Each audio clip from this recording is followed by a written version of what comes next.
Chobot. I'm the head of the Biodiversity Monitoring Department at the Nature Conservation Agency of the Czech Republic, which is actually the governmental body responsible for lots of the tasks. My own or personal or official responsibility is the biodiversity monitoring. So the collection of the biodiversity data about species and habitats, and part of my presentation will be devoted to that topic, actually. My presentation will cover the situation of authorized assessment, or appropriate assessment, if you want, so according to the Article 6 of the Habitats Directive. So let's start with the presentation. I will try to share it. So is it visible? Yes, yeah, we see it. Even in the larger screen, is it so? It works. You see that, yeah? Yeah, you see that. Yes. So I will try to introduce or explain the Czech approach and methodology of authorized assessment or appropriate assessment. So let's start.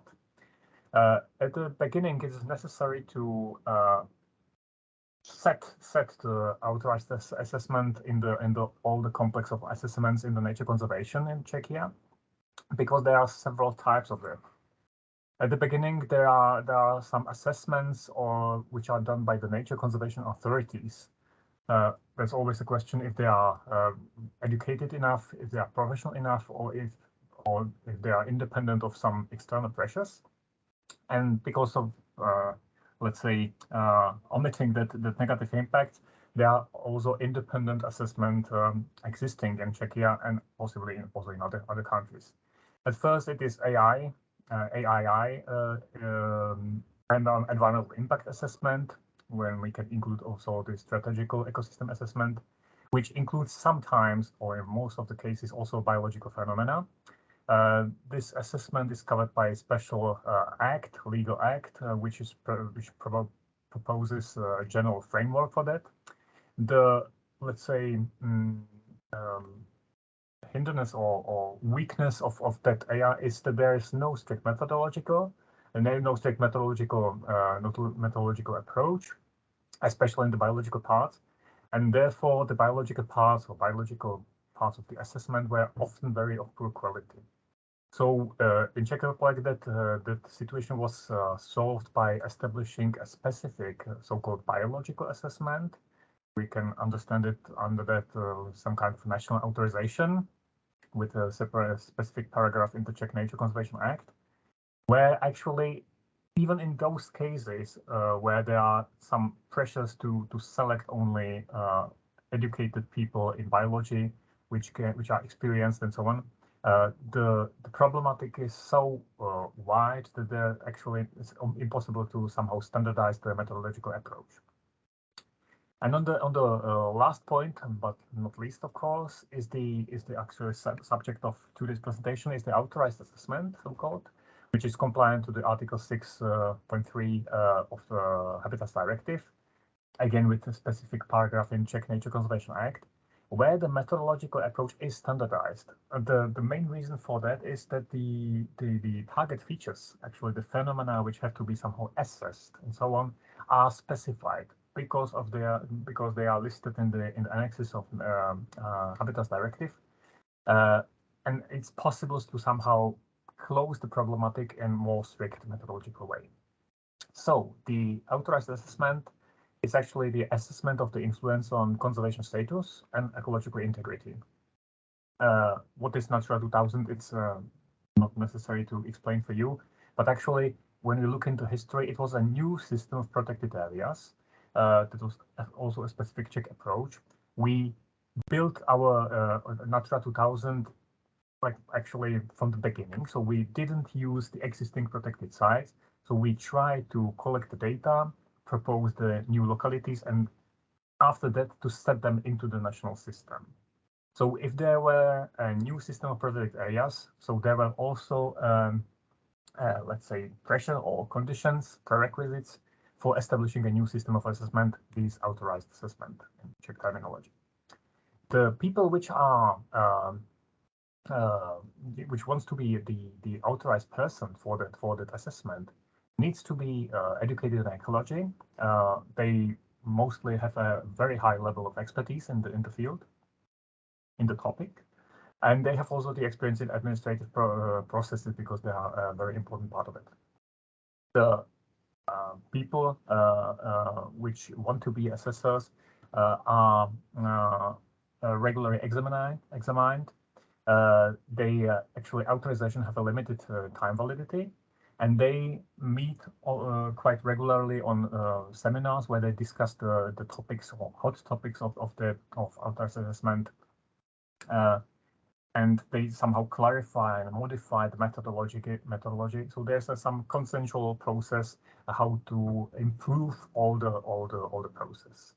That's actually a very big difference to the in comparison to the AI, where the majority of the people authorized for AI are mostly technicians. So that's the weakness in the biological from the biological point of view.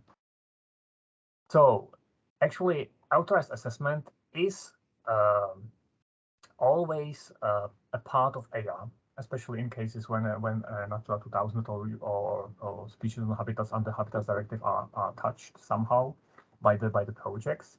They are, but it's always a part, but clearly defined and separated. So the separate report for the authorized assessment, which is let's say annex to the AI documentation. So authorized assessment are part of the AI notice, AI documentation, AI report, and of course the SEA assessment, which in all these parts have very similar structure and methodological of the proper authorized assessment report. And what is actually a subject for the AA report in Czechia, those are all projects or conceptions which could have influence separately or combined on conservation targets, that means habitat or species, and integrity of their sites, especially when it goes about SCIs and SPAs. So the Natura 2000 sites for the species, habitats, and also for the bird areas. What is excluded from the process of assessment are the nature conservation management plans, which actually by definition are, let's say, positive for the target features. So even in law is said that the nature conservation plans are not assessed by the authorized assessment. The specific situation is with forestry management plans, which are assessed only by nature conservation authorities. So there's a simplified process to let's say to enable the existence of the management planning and forest. So only nature conservation authorities are let's say controlling the impact of forest management plans on Natura 2000 sites. So the obligation is that all important plans has to be pre-assessed by the Nature Conservation Authority. So that's the first step. Every plan has to be presented to Nature Conservation Authorities, and they create an opinion if there could be an important impact excluded or not. They have 15 days for that. And if the important impact is not excluded, then the investor has to provide authorized assessment. The authorized assessment has to be done by authorized person, so the people which are authorized by our ministry through these exams and so on. And it is paid by the investor. So the investor has to pay the authorized assessment. The approval by the Nature Conservation Authority of the project is possible only in case of absence of the negative impact on the Natura 2000 sites. If the negative impact is in the assessment, let's say, recovered, and there are no variants with smaller negative impact, then the approval of the project is possible only in urgent cases of public interest and necessary compensation measures. Or if there is negative impact assessed on priority species and habitats, then approval is possible in the cases of public health, public safety, or positive impact on the environment, or if the project is somehow pushed by the European Commission. Also, there are general rules applied for the assessing of the plans. When the authorized person goes or creates or works on the assessment or the report, there are several necessary points in the process, and actually afterwards also in the structure of the report. The site has to be visited on any condition, so that's necessary that the field survey has to be done. The field survey has to target on the conservation feature, or to the features which are the conservation targets of the sites, of course. So, for example, if there are target feature a list of species, then list of habitats, even if very long, all the species and habitats has to be surveyed. Then it's necessary to do the data survey, let's say, to gather all the available data and assess them. And that will be the points of my next slides, how to deal with the data. The experts in the of the area has to be consulted, and the same consultation or very similar consultation has to be done with investor, especially in the case of proposing, let's say, variants or other possibilities or modifications of the projects. And of course, the authorized person works in very say dense, tight cooperation with the assessor of the whole environmental impact assessment. So when we are talking about the gathering of the data, I will present shortly the situation, how to get the data in the Czech Republic, in the Czech conditions. Of course, very important is to get the precise administrative data, especially, let's say, borders of the protected sites, borders of the Natura 2000 sites, or possibly their planning documentation and so on. So they are available on the data server of the Nature Conservation Agency. They are available as reports, or they are available as the open data, or you can just browse through them through various map servers, which are also available in the information system of the Nature Conservation Agency. So these are the screenshots from the data portal and from the map server. When you need planning documentation, you have to go to the official register of the protected sites. When you go there, you can search through various parameters to get to your particular site and to get their planning documentation or other important documents, especially of let's say of some scientific value and so on. And of course, again, some maps and lists of the target phenomena, lists of the extent of the habitat, for example, list of the let's say basic assessment of the species on site and so on. Actually, the second phase after the dealing with the administrative data should be the dealing with the expert data, scientific data, if you want, which are actually of two main components. The first one being the species records, and for that we have the species occurrence database. The abbreviation there, NDOP, is the Czech abbreviation of the database, and just necessary to be stressed that that's a database and all the application system for recording, filtering, editing species occurrence data of various origin, even from the systematical monitoring or from non-systematical various activities, including citizen science records and so on. So the database is actually open to public, but it's limited to Czech species of all groups. It's not an international database, it's a Czech official national database of species records, and it's the main source of the species information in the Czech condition, because it aggregates all the data distributed among, let's say, specialized databases and so on. So this is the database which is held by the Nature Conservation Agency as the official source. The database is quite large, nowadays dealing with approximately 32 million of records. Lots of them, you see the numbers, are the species which are legally protected, so very important from the point of view if you want to protect the sites from some negative development. Lots of the species, a lot of the records are of the red listed species, which have very similar role to assess the value or nature conservation value of particular areas. And very important for the authorized assessment are the records of the species listed in the Habitats Directive, which are over 1.5 million there. So these are the species occurrence database. Actually, to work with it is quite simple. It's a filtering window which enables you to get there several parameters. You can search for the species, you can search for the specific locality, and you will get the results in tables and which are interlinked with the maps. And you can get the details of the localities, details of the distribution area, or details of a particular record. Sometimes also the supplemented with the photo documentation. So there's a short glimpse into the species occurrence database. So even the people which are dealing with the authorized assessment are working with that species occurrence data. They, of course, need to somehow assess the situation in the let's say national perspective. So in the national context, they have to know the situation of the species on the entire territory of the state. There's also a part of the species occurrence database are the, let's say, regularly or daily updated species occurrence maps, species occurrence grid maps, together with the description of the details about the species, which are very often used by the authorized assessors for describing the situation of the species on the Czech level.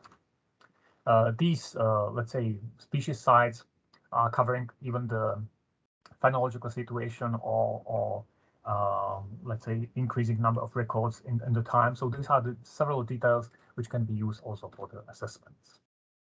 So when we are talking about the assessment process and structure, there's necessary, let's say, I can here present the situation of the structure of the report. At the beginning, there's some need of introduction about the task, target, and procedure. Then there's information about the plan, so the actual development plan, which are somehow going into the area.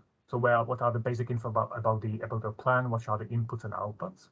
Then there are the information about the Natura 2000 sites, their identification, description, and conservation targets.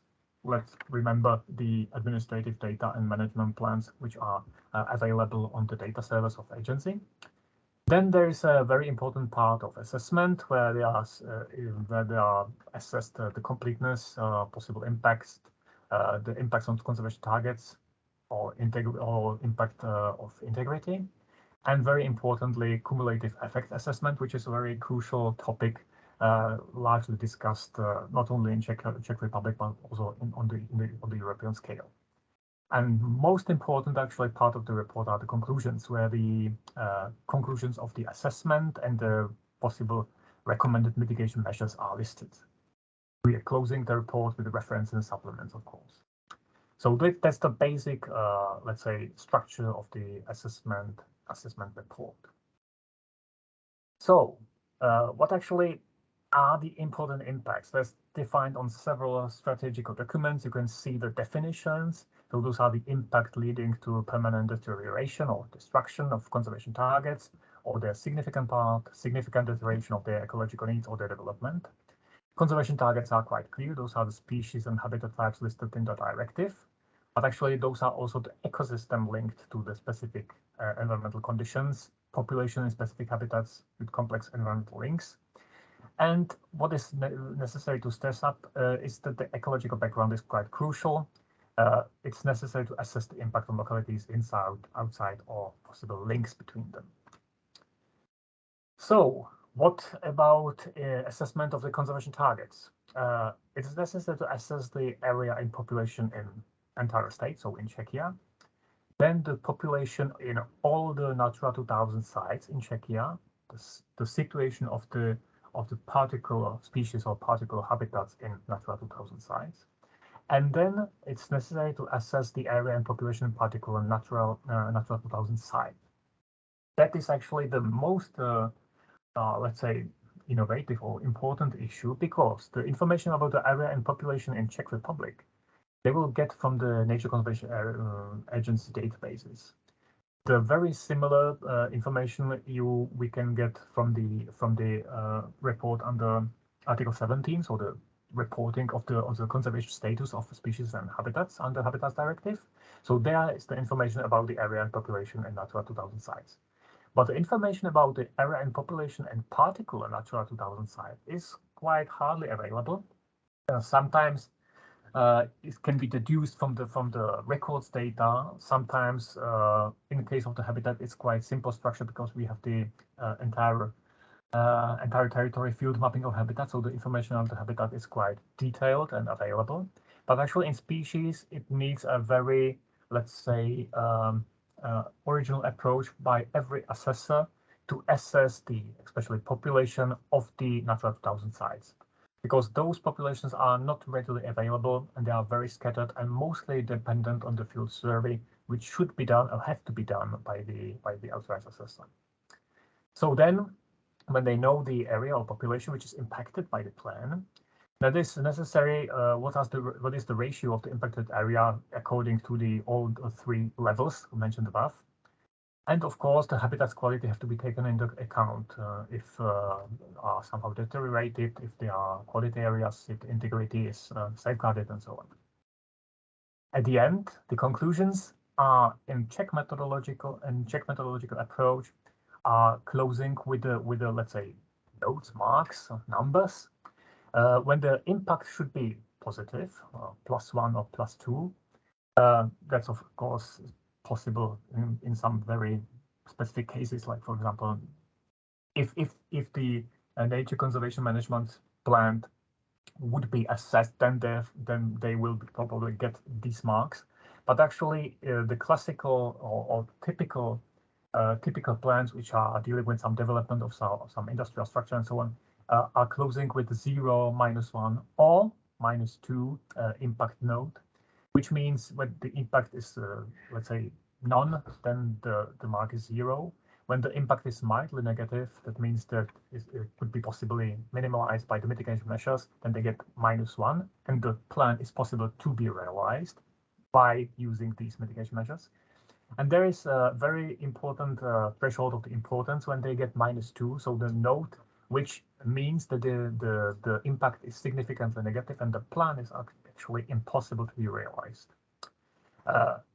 That is the responsibility of the authorized person, how to deal with that. The result have to be based on quality data. It's not an arithmetics. It has to be, let's say, taken into account the representativity of the habitat, the core areas, unique occurrences on regional, local scales, one breeding sites, shelters, migration routes. But actually, there is some, let's say some consensual understanding that if 1% influence of the important areas is somehow negatively influenced by the plan, it still could be the 1% is actually the importance threshold. That's the threshold of significance, let's say, in the negative result of the authorized assessment. And there is one case study which I've been asked for, because you are mostly, let's say, as far as I understood, discussing with the renewable energy sources. The Czech Republic has a very, let's say, lots to do with the plans for the wind power plants, especially in a particular area in the northwest of our country. These are so-called Ore Mountains or Krušné hory mountains. Their importance or their importance for the planning of the wind parks is especially based on the situation that there is no large-scale protected area. So it's only the only let's say mountain range of Czechia which is not covered by the large-scale protection.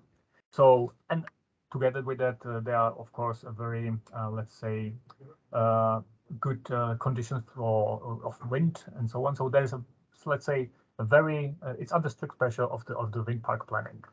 One of the proposed wind parks, let's say wind power plants park, was near the former city Přísečnice, which is now not existing. It's covered by the dam or water dam, and you see the detail of that area. The blue areas is actually the SPA, and the red areas are actually the SCI. So even there is no large-scale protected area from the national point of view, there is quite heavily covered by the Natura 2000 sites. So you see the blue and red or dark red areas are covered by the Natura 2000 sites. But even so, in this area are planning the wind parks. And there is one particular example, wind park Přísečnice, with 3 new windmills planned just inside of the SPA, which is called Novodomské rašeliniště Kovářská. Actually, this SPA has 2 trigger species, gray-headed woodpecker and black crows. When the authorized assessor was doing his work, he take into account the actual knowledge about the species, which was based on his field experience on the site and on the available data which are available from that area. So with the gray-headed woodpecker is quite okay. There is a 0 influence because the gray-headed woodpecker is a forest species. The plan was done on the meadows, so there is no impact on that species. But actually, black crows is a very crucial, let's say, species on a steep decline, and that was necessary to analyze the recent occurrence on the site. Actually, it was after all the research was possible to say that the nearest record of the species is 2 kilometers west of the exact planning site. And when we are taking into account that there is some, let's say, understanding that the 500 or 800 meter are the, let's say, safe zone or safe limit for that species, that means that the site is quite okay. Of course, there were also analyzed the potential migration routes and existing limits, because they're actually on the particular site. Even recently, there are existing high voltage power lines, so there are already existing limits for the migration of the black crows. So the result of the authorized assessment was that there will be, let's say, negative or mildly negative impact, -1 in time construction, and -1 in time of operation, and possibly 0 impact when we are talking about habitat loss or killing, direct killing. So the compensation or mitigation measures which was proposed was the shifting of the building period into the safe time where the growth is not on the left side, and on the end the project was agreed. What's the reality? Actually, the project is hasn't been not yet realized, but not because of the natural authorized assessment, but because of that there was no need of new windmills in that area. You see the actual tourist map when you see the lots of the points of already existing windmills in that area. So this one particular what's not yet realized, and the photo above is just from the already existing windmill site. So there was the use of the authorized assessment in the case of the renewable energy sources case study. Another case study is actually dealing with the complicated issue of the contextual assessment, and was and is applied actually on meadows, or for example locally Konkrék in Giant Mountains National Park, Krkonoše National Park, where there are very specific situations. These target features of Natura 2000 sites are actually outside of the strictly or core zone of the national park, but actually both these meadows and the Konkrék areas are important target features, and they are threatened by high number of very small development plans in Krkonoše, because Krkonoše are the highest mountains of Czechia under very let's say intensive tourist pressure. When the SAC and SCI was established in 2005 till 2012, actually all entire area of meadows decreased by 1%, just by let's say tiny destroying by the tiny development plans. So the meadows are quite large, but actually the plants are very small, so they never get a very important level of threshold. So there was a need of some conceptual approach. So there's a meta illustration how the Krkonoše looks like. Here, when we look on the peripheral area of national park, it's full of meadow localities, which are actually the target features for the SCI. So the Krkonoše National Park Administration was in 2011, they proposed or set up the maximum area which could be lost by development in total. So Nowadays, it's not possible to just destroy any area by small projects, but every small project is assessed in contextual way. The limits are publicly available, so there is a transparency assured. There's even the record of any plan, so the numbers are still visible, how they move. And of course, it's a basis for natural conservation National Park Administration to exclude the impact in very specific cases, so they can, let's say, safeguard the specific rare areas, very important sites, and so on, because the limits are set by habitat type, by quality, for every municipality in the scope of the national park. So, and this approach goes actually beyond the 1% context, let's say, consensual 1% threshold.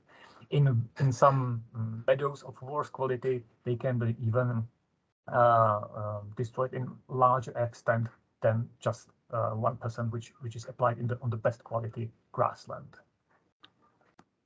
Looks like this, so that is publicly available. You see the municipalities inside of the national park, and how are their target features, target habitats, what is the extent of their quality, and where are still the possibility to let's say do some planning and do some development, where there are still space for some development. So that was the case study when they're using contextual assessment together with other projects. So that's all from me. I'm closing my talk.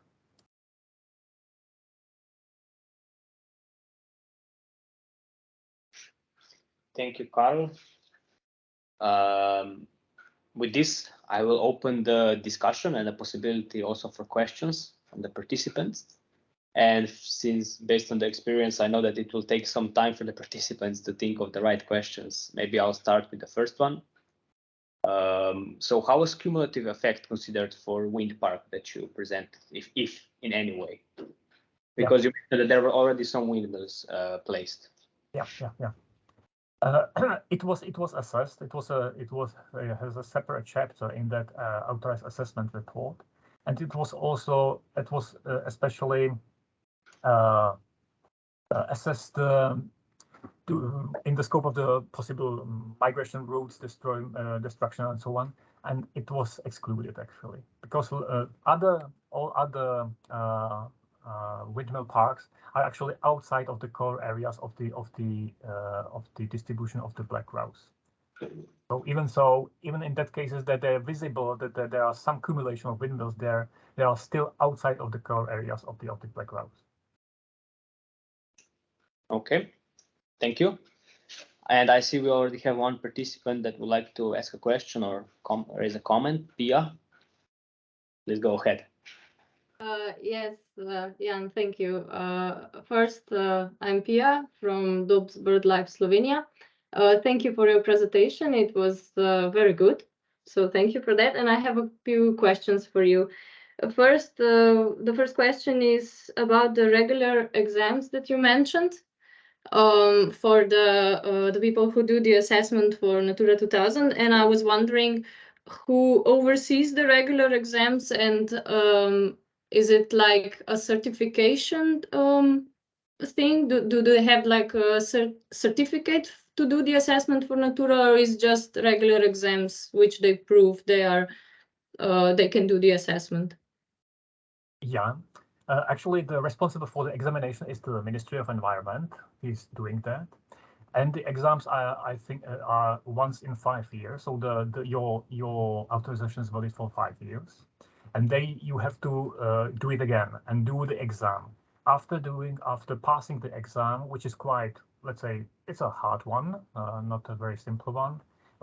There are several questions, also colloquial situation with discussion with the experts, and you have to do, let's say, dummy assessment. So you have some model, and you propose or you send your assessment on the dummy testing situation.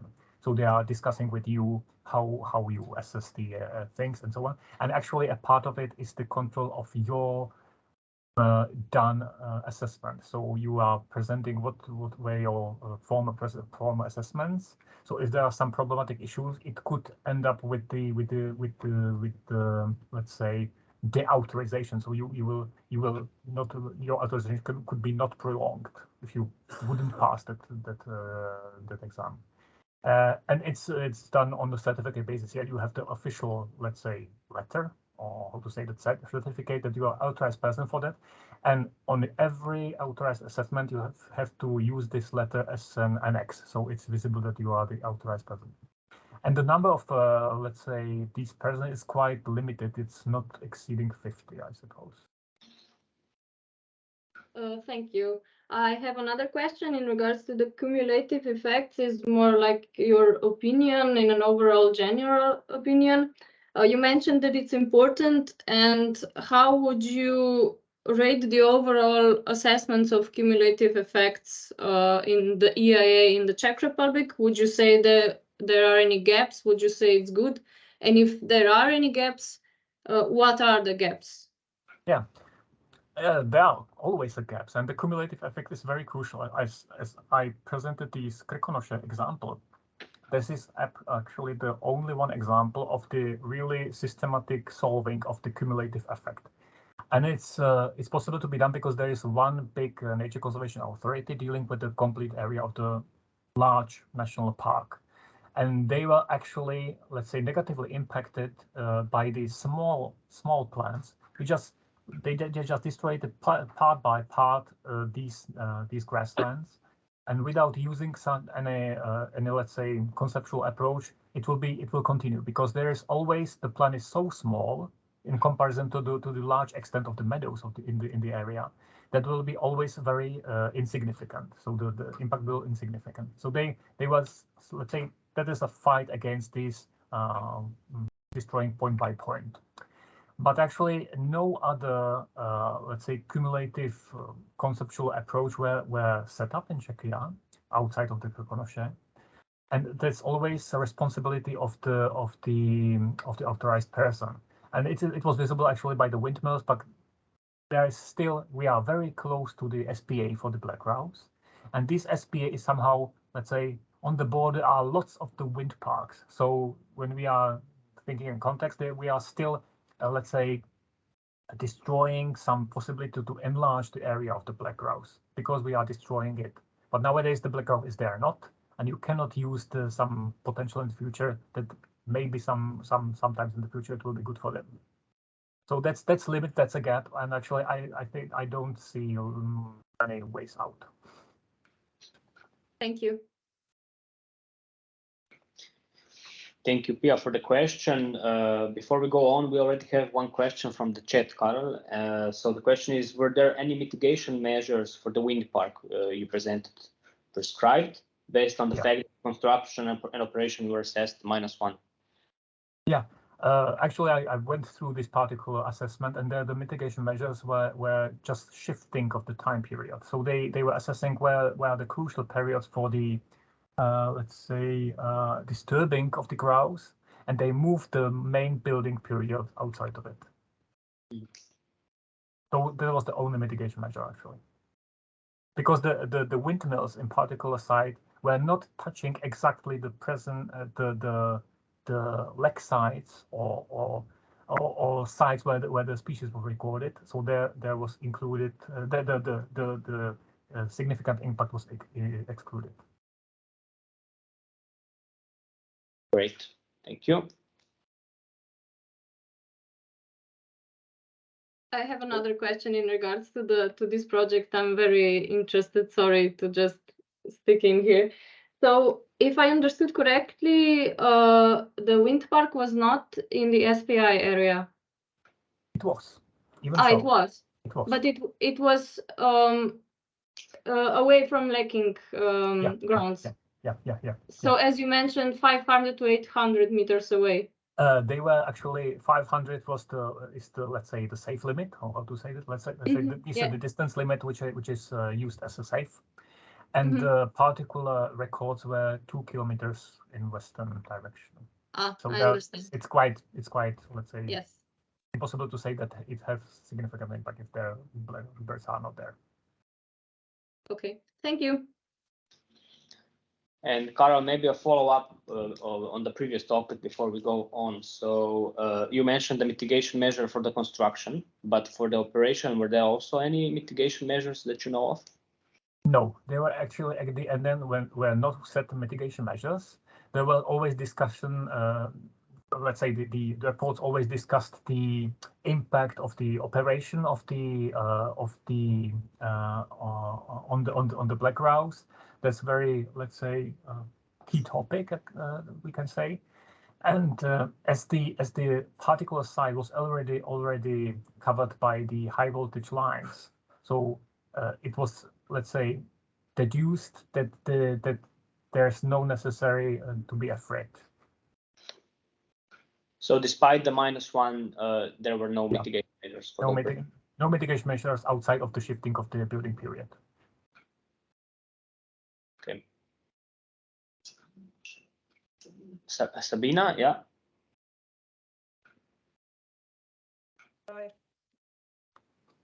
Yes, thank you. Hello, Karel. Thank you for a very good presentation, for this showing us this very interesting case. My question is whether did the investor do all the monitoring and gather necessary information? Is this the practice, or did you also have any state-owned or agency-owned data, or did you even maybe actively involve in gathering the information about the species? Yeah. Thank you. So those are, thanks for the question. Those are actually two independent procedures. One is that we, Nature Conservation Agency, are gathering data, or let's say organizing the monitoring on the sites. But it's independent on any plan, any projects. So we are interested in gathering the information about the status of the species on sites, or national level, or nationwide. So we are gathering the independent data, and all these data are available nearly publicly. But when the plan is, let's say, proposed, then the investor pays the authorized person, which is actually biologist by education, to do the field work, to, let's say, to cover more details. For example, in this example, we possibly didn't have any record of the presence of the species on the particular site. But the authorized person has went there. It's obligatory on the obligatory basis. They have to visit the site, survey it very thoroughly. Actually, the author of this report was ornithologist, one of our best experts on black grouse, which is an interesting point. So they searched the area very deeply or in detail to, let's say, to propose the result that the birds are actually not there. So those are independent situations. We are doing independent data collection, and the investors pay the people to go in more detail on their particular sites to, let's say, control the situation, gather more data, and so on. Yes, thank you. And do you have any guidelines about who should be the expert who is leading this monitoring on site of investor, or is it up to them to decide, or do you suggest? Yeah. It's actually up to them. It's actually up to them because they can select any of the authorized persons, which are approximately the 50 people. And when it goes on the black grouse, that's always a little bit sensitive, and they are somehow in danger if they will not behave properly. So they do not, let's say, do the right work, or let's say, do it frankly. Then they are in danger of, let's say, that's a danger for them when they are doing the exams. let's say, as I said, so they are pushed to do it very frankly and openly, and they are controlled. So the results are also publicly available. So if they will be, let's say, too weak for the investor, then they are in danger that they will, let's say, destroy their own, let's say, quality or other possibilities. But investor is open to select anyone who has the authorization. Okay, thank you very much. You're welcome. So we have another question from the physical attendance pool, Karel. So I'll give the word to Mojca. Hi, I'm Mojca Hrabar. I'm an expert with also experience in appropriate assessment. My question, or actually two questions, links up to what Sabina just asked a bit. I wonder if you have some sort of mechanisms or activities for exchange of experience with appropriate assessment. So where basically the licensed experts or also maybe investors or authorities could exchange experience, build on good practice. That's the first question. And the second is, to what extent does the public or maybe other experts or NGOs challenge the results of appropriate assessments? How frequently do they challenge the results? Thank you. Yeah, let's say the exchange of experiences is shared among the authorized assessors or the appropriate assessors. So these certified persons have seminars approximately once in 2 years where they share their knowledge. There is no sharing of knowledge between the investors. So outside of my knowledge, if some interest is already. The process is mostly done that the people are searching for the author for the EIA, environmental impact assessment, and these people certified for EIA have the contact on their authorized assessors. So some people have lots of the let's say contracts, some don't. And what about the public let's say involvement? The results is are publicly available, and actually if the nature conservation authorized assessment is sent for the nature conservation authority, if the nature conservation authority is not satisfied with the result, they can pay for, let's say, opponent or let's say control report from another authorized person. So there is still let's say some control among all the assessors between them. So there's also such a possibility. And all the projects are actually subject of the official procedure when the NGOs and public can also be involved. So they can send in specific terms their comments, conditions, and other things. But they probably send comments within these procedures, but probably don't question or mostly the quality of the assessors. Yeah. That's not a question of public. Okay, thanks. Okay, I see Vedran raised his hand. Hi, thank you, Jan. Good afternoon to everybody. Vedran Nikolic from the Nature Conservation Unit of the European Commission. Thanks, Karel. Hi, thanks a lot for your presentation. It was very interesting and well, for a change to have something really not coming from us, but from the real experienced people on the ground in the countries. I just wanted to pick up on a few things that were mentioned, which I think are useful to emphasize. And I'm happy that the discussion really evolved about the necessary steps to ensure the quality of the assessment, meaning on the education, on setting standards, on this licensing for experts, authorizations for companies. That is really important also in our view. To ensure the quality, to have good underpinning of the decisions by the authorities, and in the end to provide some sense of security for developers that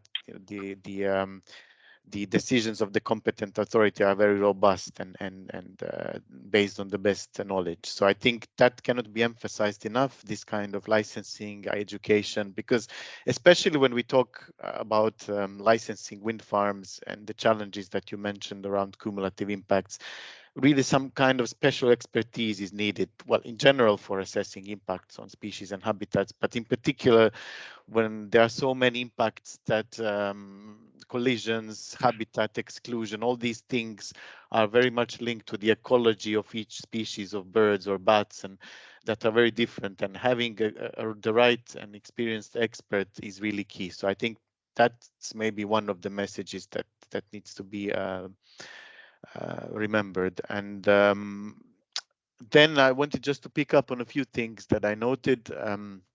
First, you mentioned that the appropriate assessment in Czechia is done like in many countries. It's streamlined with the environmental impact assessment, which is good because there are many opportunities to streamline and share data and use the experts and align procedures. But I think it needs to be said that the EIA assessment cannot replace or override the appropriate assessment. And as you said in your presentation, it's always a separate chapter or part of the EIA study, and that needs to be separated, and conclusions need to be clear, because one of the few differences between these procedures is that the results of the appropriate assessment are binding for the authority, which is not the case for the EIA directive, which is more procedural. So the outcome of that assessment is binding, the conclusion is binding.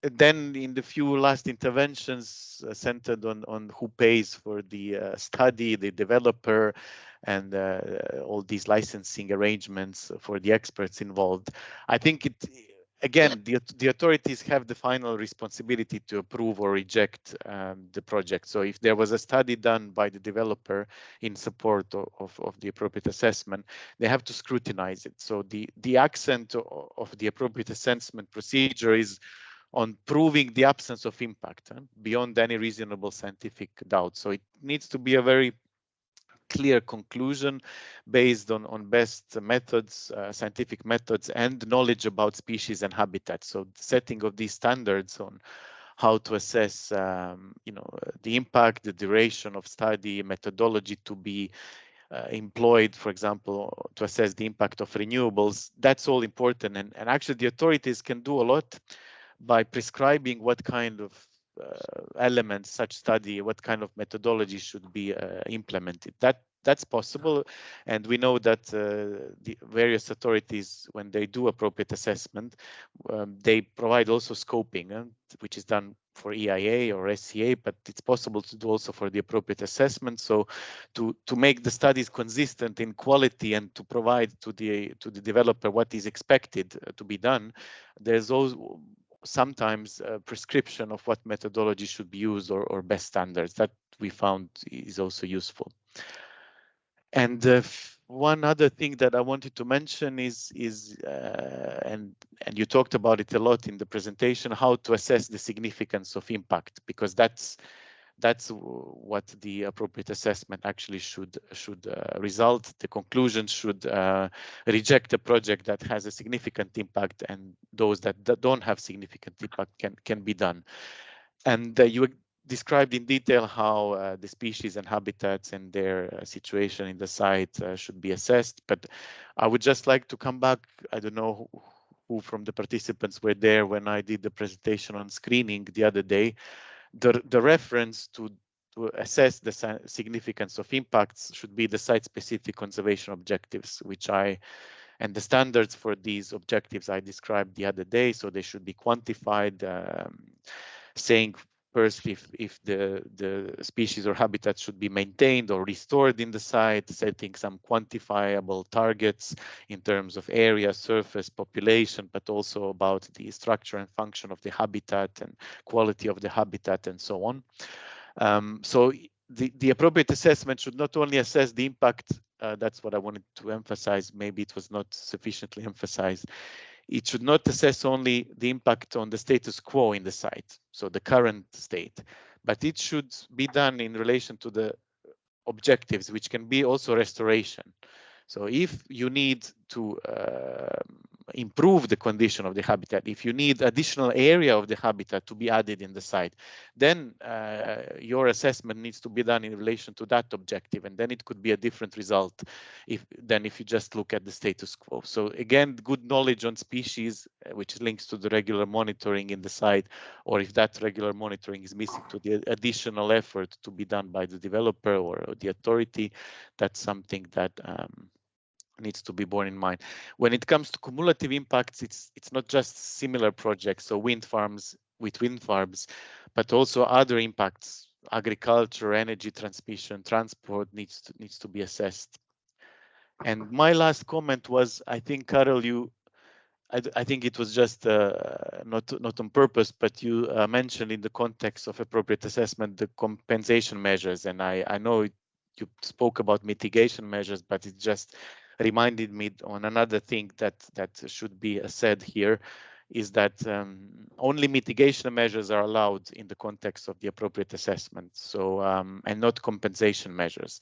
Compensatory measures, which actually compensate for the significant negative impact, are allowed only in the context of Article 6.4, which has its conditions, meaning that the appropriate assessment should first assess the impact without any mitigation measure and conclude if those impacts are significant or not. And then you should consider mitigation measures, and then the project can be approved if the mitigation measures can reduce the impact to the extent that it's not significant. If the mitigation measures cannot do this and the impact is still significant, then the project needs to be refused, and then the compensation measures, which compensate for the residual negative impact, can only come into play in Article 6.4.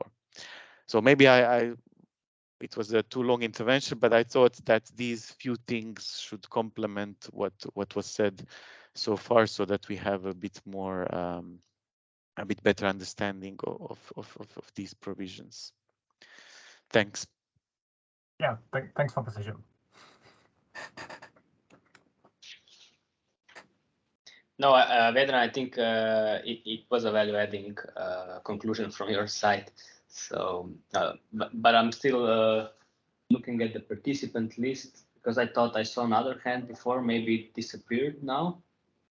I don't know if it was P or someone, but anyway, let's see if there are also any other participants. Now you also have Vedran active, so both can comment on any of the issues if you have a comment or question that you think might be relevant for either Karel or Vedran.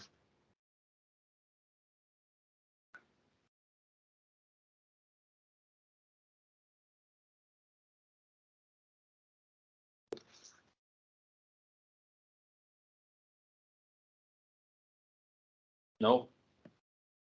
So we cleared. Oh, okay. Vedran, is this from before or? No, I just remembered I wanted to say one more thing, which should help deal with cumulative impacts and with the assessments in general, because in particular with renewables, I think we spoke about this in the screening session the other day, we have somehow the lack of information on the impact of individual projects, which at one point you need to look all together to assess the cumulative impacts. But often the monitoring of the impact of individual projects, especially if they are small, and I think Karel mentioned that if you have a lot of small projects, you need to have a good and robust and transparent monitoring, which is reported and somehow finds way to the central authority, because without this information, the authority cannot conclude on the cumulative impacts.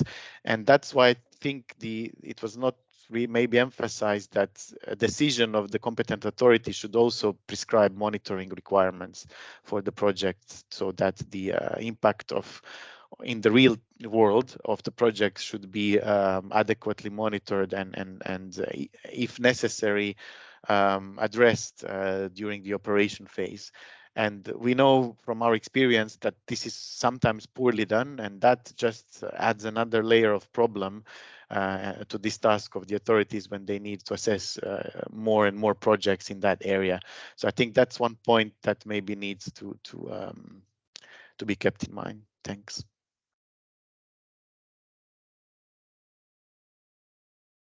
Thanks, Vedran. In the meantime, we also launched a poll for all the participants that are still with us. I see also one more participant that would like to ask or add a comment. Pia? Hi, I have a question for Vedran actually.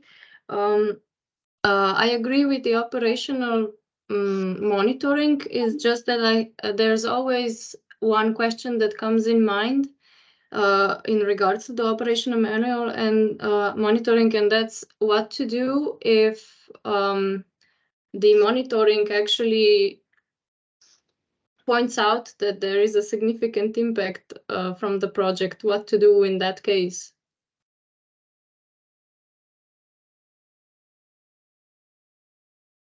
I don't know if the question is to me or the practical experience from Czechia, but I can, well, like we say in our guidance, well, first Article 6.3 on the appropriate assessment, which comes into play only when the projects are proposed, is not the only one that is applicable for the site. You have Article 6.2, which is pretty strong, and it actually instructs member states to take appropriate steps to avoid deterioration and significant disturbance of species in the sites, regardless, always, at any time, and regardless of where the impact comes from, the plan or project or ongoing activity or whatever.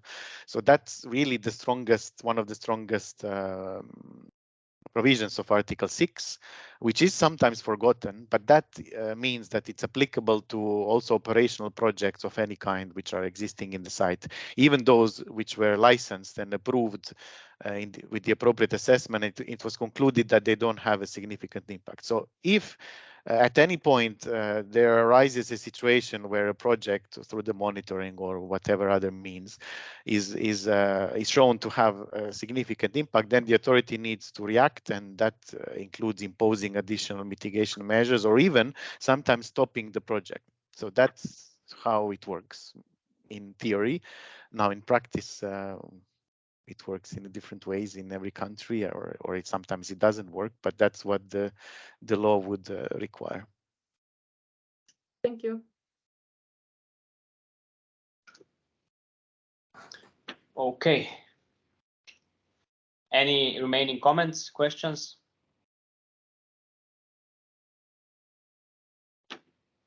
Seems like we've gone through everything.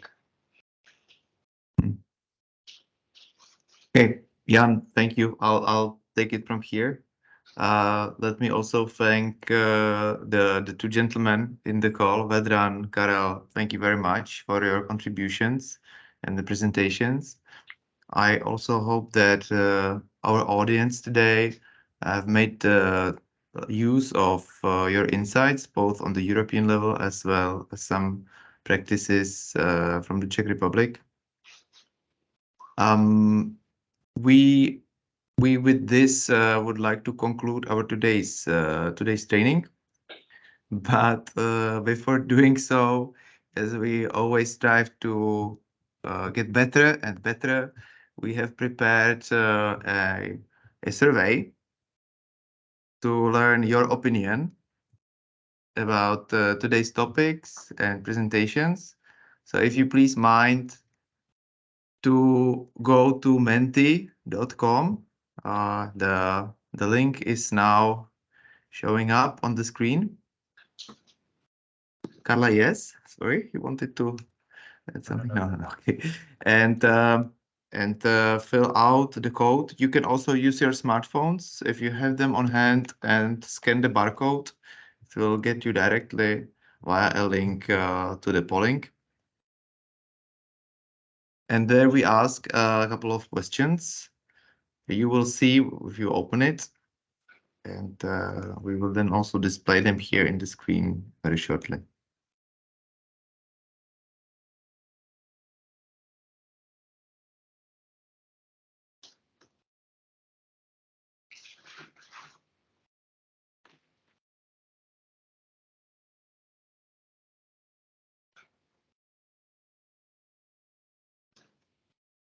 By the way, all the responses here are anonymous, so these are not tracked. If you can feel free to to cast any of your votes and opinions. For those who do not speak Slovene, we are asking here, what topic was, in your opinion, the most interesting one? We have 3 options. So, rest permitting procedure, blue one, then the Article 6 of the Habitat Directive, the pink one, and then we have the Presa Spravedlnosti. I always have a help me out, Jan, please. So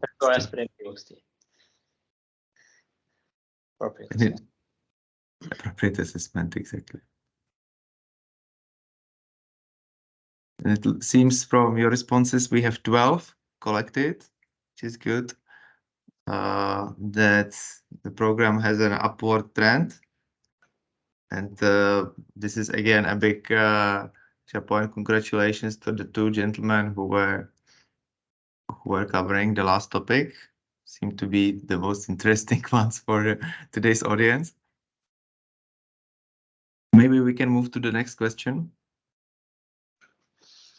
which is what from the other end. What did you miss? What would you like to learn if we did this training again? This is an open form, open for questions, so you can type in anything. Emergency regulation. Tomorrow's topic, one of them.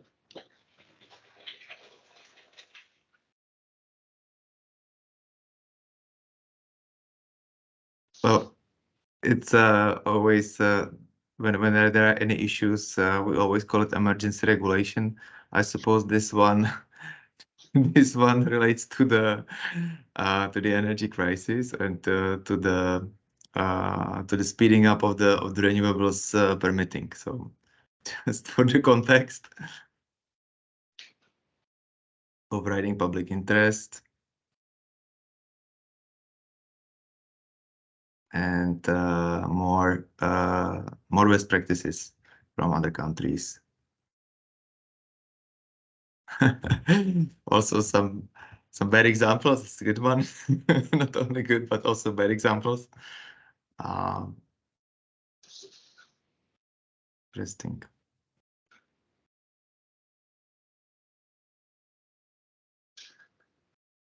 Good. Let's give the audience and our trainees 1 more minute so that they can type in their observations.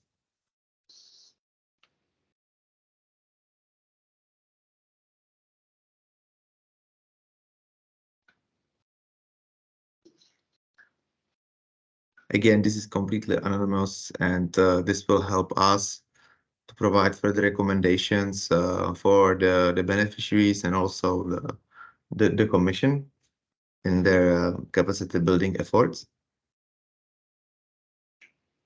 So that's for the future generations to come after us.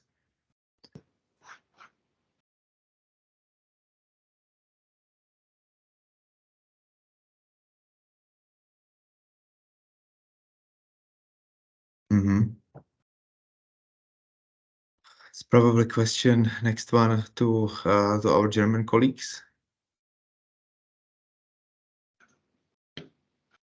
I read it that you will be interested in the best practices from Germany and some view of the German colleagues. Okay. Yeah. And I think with this we can conclude, and I will pass over to you, Jan, to maybe sneak peek and outline what is coming next, because we have 1 more day ahead of us with trainings. Yeah. Thanks, Tomaš.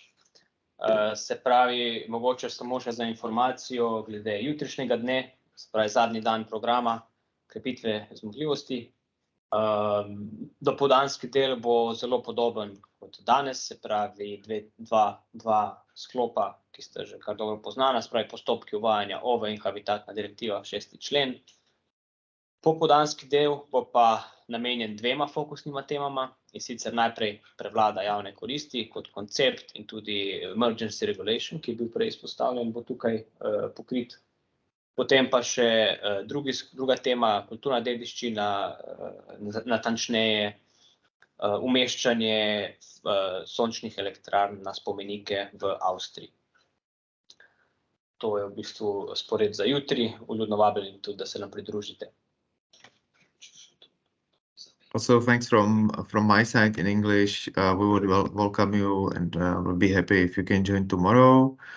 You don't need to be joining for the beginning of the session because this will be the very same curriculum as today, but then the special topics are apparently different and presented by foreign experts. I think we have the representative of the European Commission again, and Austrian example of the cultural heritage. With that one, thank you, meaning both of the presenters of the special topics today, as well as you for taking part in the meeting and in training for the whole day. And I look forward to seeing you either tomorrow or sometime in the future. Have a good day. Bye-bye. Goodbye. Bye-bye. Bye-bye. Bye. Bye.